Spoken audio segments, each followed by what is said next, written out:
Bonjour les amis. Elles savent occuper leur week-end, les militantes d'Alliance citoyenne, aidées par ailleurs par quelques militants. Ce week-end, elles étaient à côté de la piscine de Grenoble avec une banderole et elles venaient discuter avec la population pour justifier ce qu'avaient été leurs actions les 2 précédentes semaines, la fameuse affaire du burkini dans la piscine.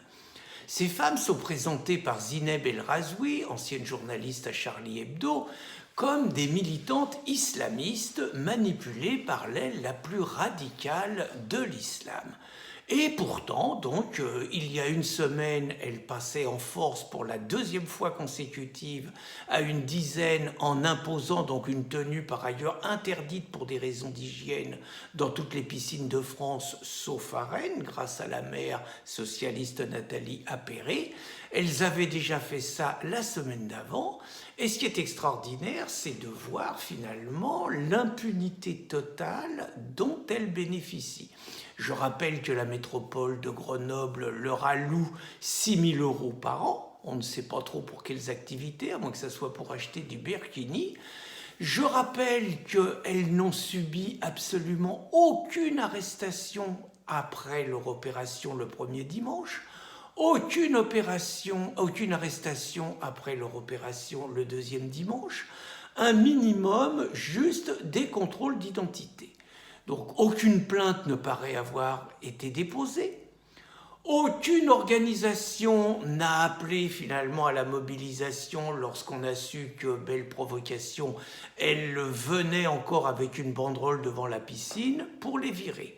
Aucun procès en vue.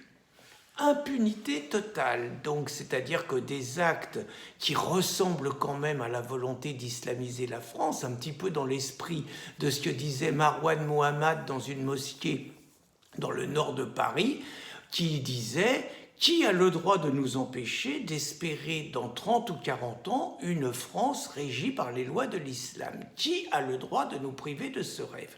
Apparemment, tout cela passe pour le mieux possible donc dans notre pays, la France. Par contre, Génération Identitaire, qui défend quand même juste un projet différent, qui lutte contre l'islamisation de notre pays et qui lutte également contre ce qu'ils appellent l'invasion migratoire, ne bénéficie pas tout à fait du même traitement.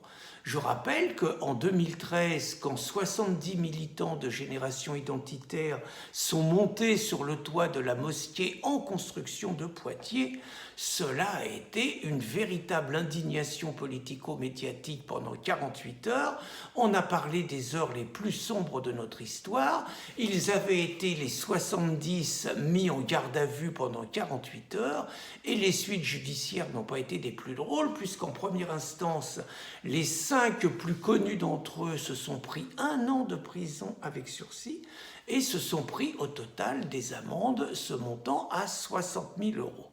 Je rappelle d'autre part que Génération Identitaire continue des actions toujours pacifiques, mais toujours condamnées par le monde politique et le monde médiatique. Je rappelle que Romain Espinot, porte-parole de Génération Identitaire, a perdu son emploi au Crédit Agricole suite à des pressions d'associations gauchistes qui ont expliqué à la banque que s'il continuait à embaucher une telle personne, il allait leur en coûter, autrement dit des menaces.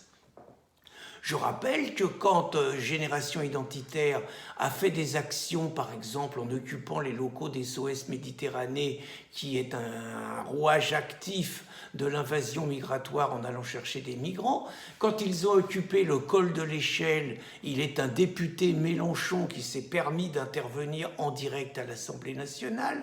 Quand ils ont occupé le toit de la CAF pour se plaindre que les allocations allaient davantage aux populations d'origine étrangère qu'aux populations françaises, ils se sont pris naturellement toujours des gardes à vue, mais toujours des plaintes. Je rappelle qu'ils ont été auditionnés par la mission parlementaire présidée par Muriel Réciguier suite à une demande de Jean-Luc Mélenchon, qu'ils ont donc été auditionnés, suspectés d'alimenter les violences d'extrême droite. Je rappelle également qu'aucune association dite islamiste terroristes n'a été auditionné par cette commission, alors juste qu'au nom de leur dogme, il y a quand même eu de nombreux attentats en France et dans le monde, et qu'en France, nous en sommes quand même à 250 morts depuis le mois de janvier. Je rappelle également que de génération identitaire, au gouvernement, on a passé des heures et des heures à discuter et à envisager leur possible dissolution. Alors, tous ces rappels, pourquoi? Tous ces rappels pour vous montrer que l'appareil d'État met toute sa force, met toute sa puissance au service de ceux qui, quelque part, veulent changer la nature de notre pays, qu'ils leur laissent une paix royale et que, par contre, la répression politique et médiatique qui s'acharne et qui s'abat sur les jeunes Français qui, eux, veulent défendre leur pays et notre civilisation est sans limite. Cela s'appelle un deux poids deux mesures. Je voulais vous en faire une nouvelle démonstration, mais je présume que je ne vous ai pas appris grand-chose. Bonne journée les amis.